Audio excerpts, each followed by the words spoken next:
Hello மக்களே, வணக்கம். Welcome to the trading class, the stock market institute. So again நம்மளுடைய ஃபேவரட்டான டாபிக் பில்டெக்ஸ். சத்தியமாகவே எனக்கு இவ்வளோதான் ப்ரொனன்சியேஷன் வருது. இந்த வீடியோ வந்து போட்டிங்கனாலே நீ இதை ஒழுங்காக ப்ரொனவுன்ஸ் பண்ணுன்றாங்க. சத்தியமாக இவ்வளோதான் வருது. பெல்டெக்ஸ், பிஎல்டிஎக்ஸ், பெல்டெக்ஸ். ஓகே, சரியா? சரி, இன்னைக்கு வீடியோவில் நம்ம என்ன பார்க்க போகிறோம் அப்படின்னா, பெல்டெக்ஸில் எந்த பிளான் நல்ல பிளான், அதாவது 3-4 நம்ம கிட்ட அப்ரோச் பண்றவங்க ஒரு 3-4 டிஃப்ரெண்ட் டைப்ஸ் ஆஃப் பிளான்ஸ் பற்றி சொல்றாங்க. அதுல எந்த பிளான் வந்து தி பெஸ்ட் என்னை பொறுத்த வரலாம் அப்படின்றத பற்றி தான் இன்னைக்கு வீடியோவில் பார்க்க போகிறோம். ஸோ வீடியோக்களை பொறுத்துக்கு முன்னாடி நம்ம அடிக்கடி சொல்கிறதான், நம்ம சேனலில் பெல்டெக்ஸை பற்றி நிறைய வீடியோஸ் இது வரலாம் 6-7 வீடியோ வந்திருக்கு.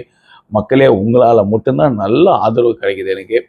ஸோ எனக்கு தேவையானதெல்லாம் ஒன்றும் இல்லை, நம்ம சேனலை சப்ஸ்கிரைப் மாத்திரம் பண்ணுங்க, பெல்டெக்ஸில் இன்வெஸ்ட் பண்ணுற உங்கள் ஃப்ரெண்டுக்கு இதை ஷேர் பண்ணுங்க, அவ்வளோதான். வேற எதுவும் வேணாம். நான் ரெகுலராக ஒரு கண்டென்ட் எடுத்து வந்து உங்களுக்கு பெல்டெக்ஸ் பற்றி நிறைய விஷயம் சொல்கிறேன். ஓகேங்களா? சரி, என்னென்ன பிளான்? இதுக்கு முன்னாடி வந்து பார்த்தீங்கன்னா பெல்டெக்ஸில் வந்து அஷ்யூர்டு ரிட்டர்ன் பிளான் அப்படின்னு ஒரு பிளான் இருந்திருக்கு போல. அஷ்யூர்டு ரிட்டர்ன் பிளான் வந்து எப்படின்னா, நீங்கள் மினிமம் 5,000 காயின்ஸோ 10,000 காயின்ஸோ நீங்கள் டெபாசிட் பண்ணணும். நீங்கள் டெபாசிட் பண்ணுற அந்த காயினுக்கு மாதம் 5% ரிட்டர்ன்ஸ் கொடுக்குறாங்களாம். நீங்கள் 5,000 காயின்னா, ஒரு உதாரணத்துக்கு நீ 9 ரூபான்னா 45,000 46,000 ரூபாய் நீங்கள் வந்து முதலீடு பண்ணணும். அந்த காயினை வந்து ஸ்டேக்கிங் பண்ணுவாங்க. அந்த ஸ்டேக்கிங் பண்ணதுலேருந்து மாதம் 5% உங்களுக்கு ரிட்டர்ன்ஸ் வரும். இதுதான் அஷ்யூர்டு ரிட்டர்ன் பிளான் இருந்துச்சு முன்னாடி. ஃபஸ்ட்டு டைமில் முதல்லலாம் வந்தாங்க இல்லையா, அவங்க இன்வெஸ்ட் பண்ணவங்கலாம் இந்த மாதிரி தான் இன்வெஸ்ட் பண்ணியிருக்கிறாங்க. ஓவர் பீரியட் என்ன ஆச்சுன்னா, பிஸ்னஸ் நிறைய பிக்கப் ஆகிட்டு இருக்கு போல. ஸோ அதனால் இப்போ என்ன பண்ணாங்க, கொடுக்குற பர்சன்டேஜை கம்மி பண்ணிட்டாங்க. புரியுதுங்களா? அதாவது இதே மாதிரி ஒரு அஷ்யூர்ட் ரிட்டர்ன் பிளான் தான் இப்போ இருக்கு. பட் என்னன்னா 5% கொடுக்க முடியல, அதுக்கு பதிலாக 1.5% ஆகிட்டாங்க. But same fixed deposit plan இருக்கு. ஸோ இந்த டெபாசிட் பிளான் என்ன பண்றாங்க அப்படின்னா, 5,000 காயின் நீங்கள் ஸ்டேக்கிங் பண்றீங்க, இப்போ அதே 1.5% கொடுக்குறாங்க. 5% கொடுத்த இடத்துல 1.5% கொடுக்குறாங்க. அதே மாதிரி 10,000. அப்போ 5% எந்த காயினுக்கு கொடுக்குறாங்க அப்படின்னா, 1,00,000 காயின் நீங்க முதலீடு பண்றீங்க அப்படின்னா உங்களுக்கு 5% கொடுக்குறாங்க. அதாவது இப்போ இதை நம்ம ஐஎன்ஆர்ல நம்ம சொல்லும் போது, அதாவது கேஷ் இந்தியன் மணில சொல்லும் போது பார்த்தீங்கன்னா, 9 லட்சம் ரூபாய்க்கு மாசம் 45,000 ரூபாய் வட்டி தரோம் அப்படின்ற மாதிரி இருக்கு. ஓகேங்களா? ஸோ 9 லட்சத்துக்கு மாதம் 45,000 உங்களுக்கு இன்ட்ரெஸ்ட் கிடைக்குது. அப்போது வந்து என்ன ஆகுது அப்படின்னா, இதை பொறுத்தவரையிலும் எனக்கு தெரிஞ்சு பெரிய மதிப்பாக தான் தெரியுது. இது மாதிரி தான் வந்து நம்ம பழைய வீடியோவில் ஒரு குட்டி கதை பேசியிருந்தோம். அதுக்கு உங்களை நிறைய பேர் நீங்கள் பார்த்துருப்பீங்க. பார்க்கலைன்னா வந்து நம்ம பெல்டெக்ஸ் வீடியோ போய் பாருங்கள். நம்ம சேனல்லே இருக்குது, ஒரு 4-5 வீடியோ இருக்குது, பாருங்கள். ஸோ என்னன்னா, இப்போது 9 லட்சத்துக்கு 45,000 எவ்வளோ நாள் அப்படின்னா, another period tenure of almost 5 இயர்ஸ்க்கு கிடைக்குது. ஸோ அதை முடிச்சு உங்களுக்கு ஒரு 2 லட்சமோ 3 லட்சம் காயினா வருது அப்படின்னு சொல்லி சொல்றாங்க. இப்போ எனக்கு இருக்கிற ஒரு பெரிய டவுட் என்ன அப்படின்னா, இந்த பெல்டெக்ஸ்க்கு வந்து அந்த 12 ரூபாய் 13 ரூபாயை தாண்டவே முடியல. ஏன் அப்படின்னா, இப்போ மார்க்கெட்ல வந்து இப்போ நீங்க பிட்காயின் இருக்கு, இல்லை ஏதாவது ஒரு XNY ஸ்டாக் இருக்குன்னு வைங்களேன். ஸோ கீப் ஆன் வந்து அந்த பர்டிகுலர் ஸ்டாக்கை மக்கள் நிறைய பேர் வந்து ப்ரொமோட் பண்ணினே இருக்கிறாங்க. ப்ரொமோட் பண்ணி வந்து என்ன ஆகுதுன்னா, அந்த ஸ்டாக்குக்கு வந்து ஒரு நல்ல டிமாண்ட் கிரியேட் ஆகுது. எப்போ வந்து ஒரு ப்ராடக்ட்டுக்கு டிமாண்ட் நிறைய இருக்கோ, அப்போ அதோடைய ப்ரைஸ் கண்டிப்பா ஏறணும். நீங்க சொல்ற மாதிரி வந்து அந்த ப்ராடக்ட்டுக்கு வந்து நல்ல டிமாண்ட் இருக்கு, நிறைய பேர் வாங்குறாங்க அப்படின்னா, அந்த ப்ரைஸ் ஏன் ஏற மாட்டுது அப்படின்னு தெரியல. நான் ஏஐக்கிட்டையும் கேட்டு பார்த்துட்டேன், எல்லார்ட்டையும் கேட்டு பார்த்துட்டேன், ஜோசிகாரன்ட்ட தவிர மிச்சம் எல்லார்ட்டையும் கேட்டுட்டேன். ஸோ ப்ரைஸ் ப்ரெடிக்ஷன் வந்து இந்த 12 ரூபாய் 13 ரூபாயை தாண்டவே மாட்டுறாங்க.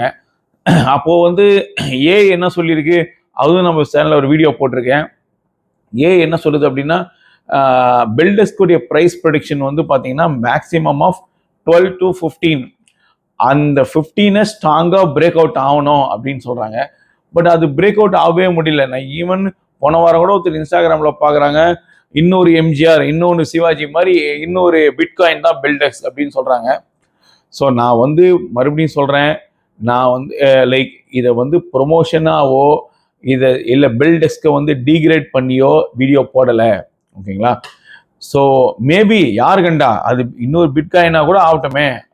ஆனா உங்களுடைய முதலீட மொத்தமா போயிட்டு எடுத்துடாதீங்க. நான் ஒவ்வொரு வீடியோல இந்த வார்த்தை சொல்றேன். நீங்க தாராளமா எந்த டெஸ்க்ல வேணாலும் நீங்க இன்வெஸ்ட் பண்ணுங்க. அது பெல் டெஸ்கா இருந்தாலும் சரி, எந்த டெஸ்கா இருந்தாலும் சரி, இல்லை எந்த கிரிப்டோ கரன்சியா இருந்தாலும் சரி, அது உங்களுடைய ரிஸ்க். ஓகேங்களா? அதே மாதிரி ஆஸ் பர் கவர்மெண்ட் ரூல்ஸ் படி யூ ஆர் அண்டர் 30% ஸ்லாப். ஓகேங்களா? நீங்க வந்து கிரிப்டோவை ஆன்லைன்ல சேல் பண்றீங்கன்னா as per Indian government order 30% flat tax applicable ஆகும். இதெல்லாம் இருக்கு. ஓகேங்களா? பட் அப்போ பில்டர்ஸ்க்கு வந்து கண்டிப்பா ஃபியூச்சர்ல growth இருக்குமான்னா தெரியாது. ஏன்னா நிறைய பேர் என்ன சொல்றாங்கன்னா, நான் நிறைய பேருன்றதை விட முக்கியம் என் வீடியோக்கு கமெண்ட் பண்ணதை தான் நான் சொல்ல போறேன். யாரெல்லாம் என் வீடியோல கமெண்ட் பண்ணாங்களோ அதை தான் நான் எடுத்து சொல்றேன். ஏன்னா இப்போ ஏன்னா அவங்களாம் நிறைய பேர் இன்வெஸ்ட் பண்ணியிருக்கிறாங்க போல. இன்வெஸ்ட் பண்ணவங்களும் சொல்றாங்க, இன்வெஸ்ட் பண்ணி ஏமாந்தவங்களும் இருக்கிறாங்க. பில்டர்ஸ்க்கு வந்து ஒரு ஸ்கேமு, அது வந்து பார்த்தீங்கன்னா மக்களை வந்து நிறைய பேர் ஏமாத்துறாங்க. நான் 2 லட்சம் விட்டேன், 4 லட்சம் விட்டேன், அப்படி இல்லாமல் இருக்கு. அப்போ இது எப்படி ஒர்க் அவுட் ஆகுது? என்ன project behind the screen project இருக்கு? ஏன்னா பிட்காயின் எடுத்துக்கிட்டீங்க அப்படின்னா பிட்காயினுக்கு நிறைய ப்ராஜெக்ட் இருக்கு. குளோபலாவே நிறைய இடத்துல யூஸ் பண்றாங்க. இன்க்ளூடிங் வந்து பெரிய பெரிய தலைவர்கள்லாம் யூஸ் பண்றாங்க. அப்படி இருக்கும்போது இந்த பர்டிகுலர் கிரிப்டோ கரன்சிக்கு ஏன் இவ்வளோ ஹைப் வருது? இது வந்து தமிழ்நாட்டில் மட்டும்தான் இந்த மாதிரி நடக்குதா, இல்லை அக்ராஸ் த வேர்ல்டு நடக்குதா? எனக்கு சுத்தமாக புரியல. வீடியோ பார்க்குறவங்க நீங்கள் தயவுசெய்து கொஞ்சம் கமெண்ட் பண்ணுங்க. என்ன நடக்குது இந்த பெல் டெஸ்க்ல? சரி, அப்படி நீங்கள் சண்டை மாஞ்சிறீங்க, இல்லை நான் இன்வெஸ்ட் பண்ணியிருக்கேன்னா ஆன் வாட் பேசிஸ்? இப்போ நான் ரிலையன்ஸ் இண்டஸ்ட்ரீஸோட ஷேர் வாங்குறேன். ரிலையன்ஸ் இண்டஸ்ட்ரீஸோடைய என் கண்ணு முன்னாடி நான் ரிலையன்ஸ் ரீட்டைல் ஷோரூம் கடை பார்க்க முடியுது.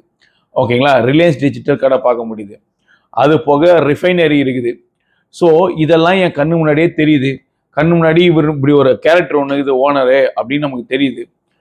இதே மாதிரி வந்து பார்த்தீங்கன்னா நான் ஒரு ஃபார் எக்ஸாம்பிள் அசோக் லைலாண்டில் இன்வெஸ்ட் பண்ணுறேன்னா பஸ் ஓடுது ரோட்டில் நான் பார்க்க முடியுது. இந்த மாதிரி பெல்டஸ்க்கு என்ன ப்ராஜெக்ட் இருக்கு? பெல்டஸ்கோடைய ப்ராஜெக்ட் எந்த ப்ராஜெக்டை பார்த்து நீங்கள் இன்வெஸ்ட் பண்ணீங்க? ஸோ நீங்கள் பிட்காயின் இன்வெஸ்ட் பண்ணுறதே நான் வந்து அந்த அளவுக்கு என்டர்டெயின் பண்ண மாட்டோம். அப்படி இருக்கும்போது பெல்டஸ்க்கு எந்த ப்ராஜெக்டை வச்சு நீங்கள் இன்வெஸ்ட் பண்ணுறீங்க அப்படின்றது ஒரு பெரிய கொஷின் மார்க். ஸோ உங்களுக்கு தெரிஞ்சிருந்தா வீடியோவில் கமெண்ட் பண்ணுங்க. ஸோ நம்ம இன்னொரு பெல்டஸ்க் வீடியோவோட சந்திக்கலாம். ஓகேங்களா? மறக்காமல் நம்ம சேனலை சப்ஸ்கிரைப் பண்ணுங்கள். அப்போ தான் நான் இன்னொரு வீடியோவோட சந்திக்கும் போது உங்களுக்கு நோட்டிஃபிகேஷனாக வரும். நன்றி, வணக்கம்.